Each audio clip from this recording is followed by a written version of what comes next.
Con gusto les saludo y estamos ya por iniciar nuestra clase o sesión 287, lectura guiada de la palabra de Dios. Estamos leyendo el segundo libro de los Macabeos.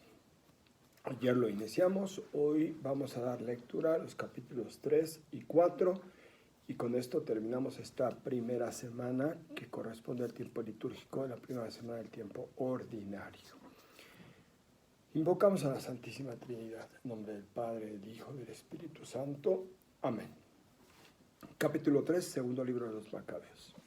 Cuando en la ciudad santa se vivía en toda paz y se observaban las leyes con la mayor perfección, gracias a la piedad del sumo sacerdote Onías y su rigor contra el mal, los mismos reyes honraban el lugar santo y engrandecían el templo con regalos magníficos. Hasta el mismo Seleuco, rey de Asia, pagaba con sus propios recursos todos los gastos necesarios para los sacrificios litúrgicos. Pero un tal Simón del clan de Bilgán, nombrado administrador del templo, tuvo diferencias con el sumo sacerdote acerca del reglamento del mercado general.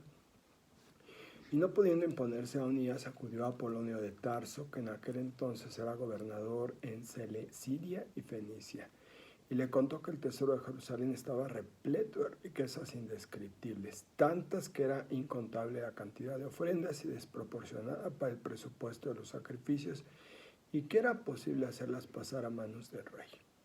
En una audiencia con el rey, Apolonio le informó de las riquezas que le habían denunciado. Entonces el rey eligió a Heliodoro, jefe del gobierno, y lo envió con órdenes de traerse dichas riquezas. Heliodoro se puso inmediatamente en camino con el pretexto de recorrer las ciudades de Celesyria y Fenicia, pero en realidad para ejecutar el plan del rey. Al llegar a Jerusalén fue recibido amistosamente por el sumo sacerdote de la ciudad, al que informó sobre la denuncia que le había llegado. Explicó el motivo de su viaje y preguntó si realmente todo aquello era verdad.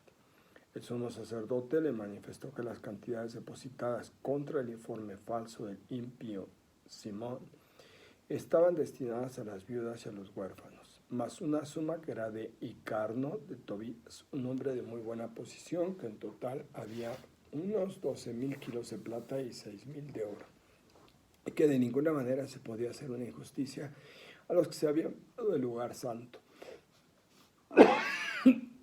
de la sagrada inviolabilidad del templo venerado en todo el mundo. Pero Heliodoro, en virtud de las órdenes del rey, insistió en que todo aquello había que confiscarlo para el tesoro real. Fijó una fecha y quería entrar para inventariar todo aquello. En la ciudad había una ansiedad enorme. Los sacerdotes, revestidos con los ornamentos sacerdotales, postrados ante el altar, invocaban al cielo, que había dictado la ley sobre las cantidades en depósito, rogándole que las conservara intactos para quienes lo habían depositado. Pero al ver el aspecto del sumo sacerdote partía el alma, la palidez de su rostro revelaba su angustia interior, estaba invadido por un miedo y un temblor corporal que descubrían a quienes lo miraban el sufrimiento que llevaba dentro del corazón. Además salían de las casas comiendo grupos de gentes para hacer rogativas públicas ante el ultraje que iba a sufrir el lugar santo. Las mujeres ceñidas de sayal bajo los senos llenaban las calles y las más jóvenes, normalmente recluidas en sus casas, unas corrían hasta la puerta, otras a las murallas, otras se asomaban a las ventanas y todas rezaban levantando las manos al cielo. Daba lástima aquella muchedumbre revuelta y postrada y la expectación ansiosa del sumo sacerdote lleno de angustia, porque mientras ellos suplicaban al Señor Todopoderoso que guardara intactos y seguros los depósitos de quienes los habían dejado en el templo, Heliodoro intentaba ejecutar lo decretado.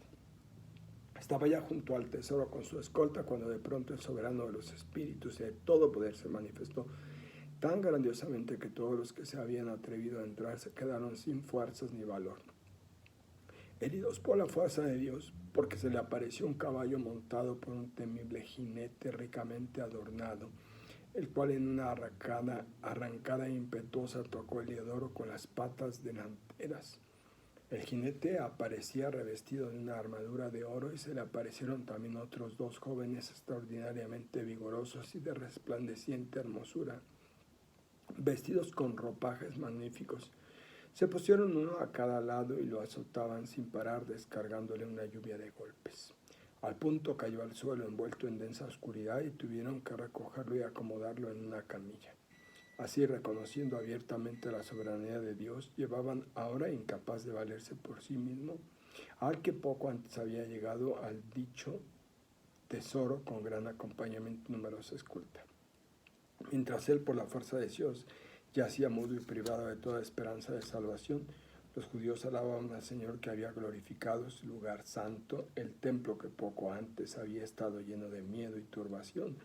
Rebosaba de alegría y gozo por la aparición del Señor omnipotente. Enseguida algunos de los acompañantes de Heliodoro rogaron a Onías que invocara al Altísimo para que perdonara la vida al que ya estaba a punto de morir. El sumo sacerdote, suponiendo que el rey podía sospechar de los judíos habían preparado un atentado contra Heliodoro, ofreció un sacrificio por la sanación de aquel hombre. Mientras el sumo sacerdote hacía la expiación, se le aparecieron a Heliodoro los mismos jóvenes revestidos con los mismos ropajes y puestos de pie. Le dijeron: ya puedes estarle agradecido al sumo sacerdote Onías porque por él el Señor te concede la vida, y tú, castigado por el cielo, anuncia a todos el gran poder de Dios. Dicho esto, desaparecieron. Heliodoro, después de ofrecer un sacrificio al Señor y de hacer grandes promesas a que lo había conservado la vida, se despidió de Onías y volvió al rey con su ejército, dando testimonio ante todos de los milagros del Dios Supremo que había visto con sus propios ojos.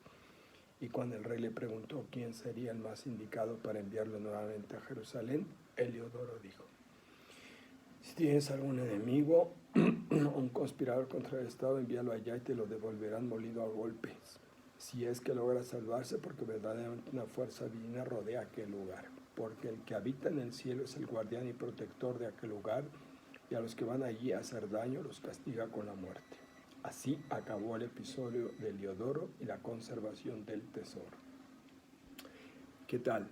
Si leen con muchísimo cuidado este pasaje que habla de Heliodoro, les va a recordar lo que después vamos a leer en el Nuevo Testamento, especialmente en Hechos de los Apóstoles y en unas cartas de San Pablo acerca de el llamado que Dios le hace. Tiene muchísimas similitudes. Continúo con el capítulo 4. Simón, al que antes mencionamos, el que denunció los tesoros traicionando a la patria, calumniaba a Onías como si este hubiese sido el que maltrató a Heliodoro. Y el causante de los males se atrevía a llamar enemigo público al bienhechor de la ciudad, al protector de sus compatriotas y fervoroso cumplidor de las leyes. La enemistad llegó a tal punto que uno de los agentes de Simón llegó a cometer asesinatos. Entonces Onías, considerando que aquella tensión era peligrosa y que Apolonio, hijo de Menesteo, gobernador de Celesyria y Fenicia, fomentaba la maldad de Simón, acudió al rey no como acusador de sus conciudadanos, sino mirando el bien común y privado, porque veía que si no intervenía el rey, era ya imposible tener paz en el estado y Simón pusiera fin a su locura. Al morir Seleuco, ocupó el trono Antíoco, por sobrenombre Epífanes Jasón. El hermano de Onías consiguió el sumo sacerdocio por soborno, prometiendo al rey en una audiencia unos 10,000 kilos de plata al contado, más 2,000 de otras rentas. Y además se comprometía a incluir en la cuenta otros 4,000 si le concedían autorización para instalar un gimnasio y un ateneo juvenil y para registrar a los de Jerusalén como ciudadanos antioquenos. En cuanto obtuvo el consentimiento del rey y se apoderó del mando, Jasón hizo enseguida que sus compatriotas adoptaran el estilo de vida griego. Suprimió los privilegios reales concedidos benévolamente a los judíos gracias a Juan, padre de Eupolemo, el que negoció el pacto de amistad y mutua defensa con los romanos. Abolió las leyes de las constituciones e intentaba introducir prácticas contra la ley. Se dio el gusto de levantar un gimnasio bajo la misma fortaleza e hizo que los jóvenes más sobresalientes se dedicaran a los ejercicios atléticos. Era tal el auge del helenismo y el avance de la moda extranjera debido a la enorme desvergüenza de Jasón, el cual tenía más de impío que de sumo sacerdote, que los sacerdotes ya no tenían interés por el culto litúrgico ante el altar, sino que despreciaban el templo. En cuanto se convocaba el campeonato de disco dejaban de lado los sacrificios y corrían a participar en los juegos de la palestra contrarios a la ley y sin mostrar ningún aprecio por los valores nacionales, tenían en cambio las glorias griegas como los mejores. Pero esto mismo los llevó a una situación difícil. Aquellos mismos a quienes se propusieron seguir y a los cuales querían imitar en todo, fueron sus enemigos y verdugos, porque no es cosa liviana quebrantar las leyes divinas, como se verá claramente en lo que sigue. Cuando se celebraban en Tiro los campeonatos quincenales en presencia del rey, el contaminado Jasón envió como representantes de Jerusalén unos antioquenos en calidad de observadores con 300 dracmas de plata para el sacrificio a Hércules. Pero los mismos que las llevaron tuvieron por mejor no emplearlas en el sacrificio, cosa inconveniente, sino dejarlas para otros gastos. Y así, aquel dinero destinado al sacrificio de Hércules por voluntad del donante fue a parar a la construcción de barcos de remos por deseos de los portadores. Cuando Apolonio de Menesteo fue enviado a Egipto para asistir a la entronización del rey Filometor, Antíoco se enteró de que éste no apoyaba su política y empezó a adoptar medidas de seguridad. Por eso visitó Jaffa y siguió hacia Jerusalén. Jasón y los vecinos le hicieron un gran recibimiento. Entró al resplandor de antorchas y entre aclamaciones y después fue a acampar en Fenicia con su ejército. Al cabo de 3 años, Jasón envió a Menelao, el hermano de Simón, antes mencionado, a llevar el dinero al rey y a concluir las negociaciones sobre asuntos urgentes.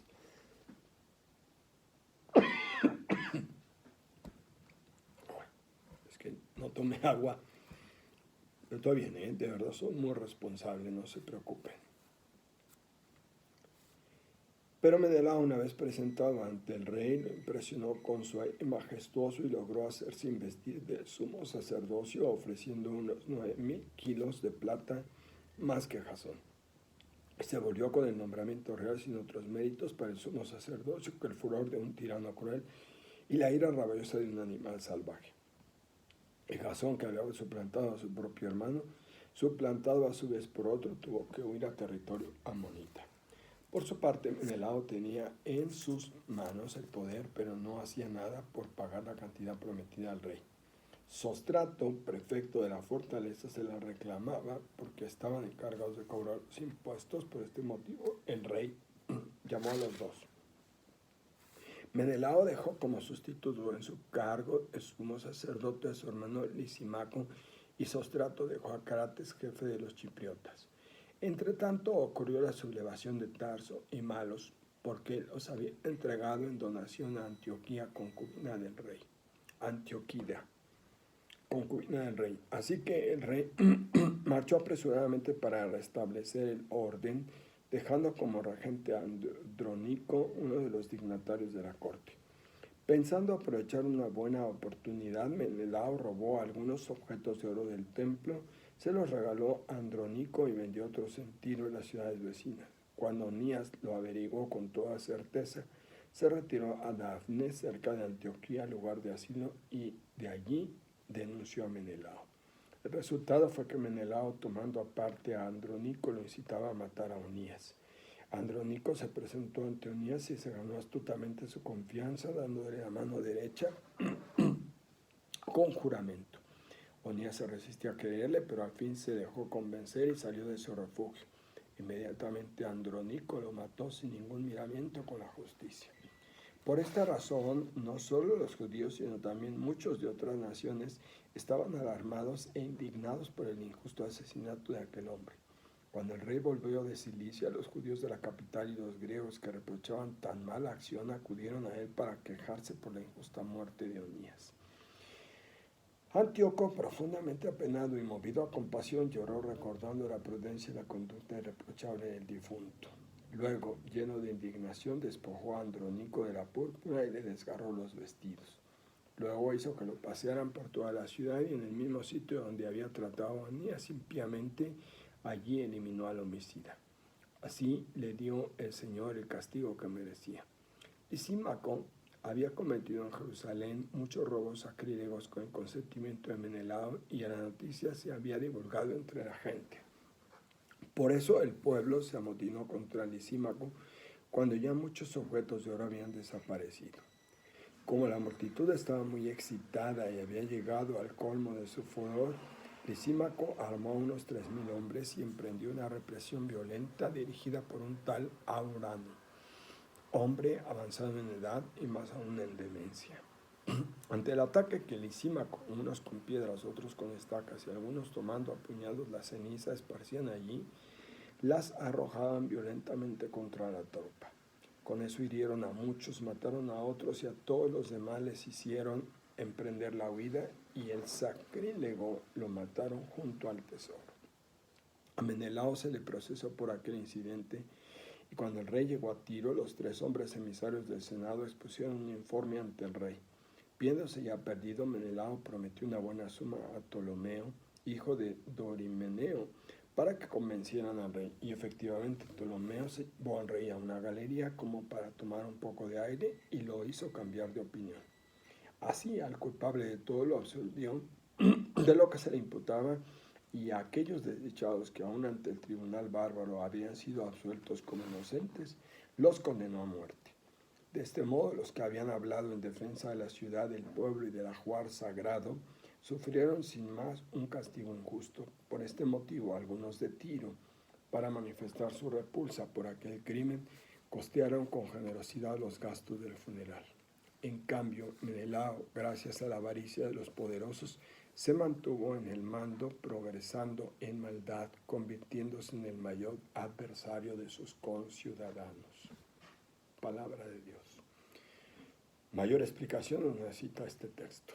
Así que aquí vemos todas estas intrigas, injurias, confabulaciones de los sumos sacerdotes y de cómo, aprovechando la avaricia y la codicia de autoridad, ellos buscan más poder. Gracias. Nos vemos la próxima semana. Dios les bendiga.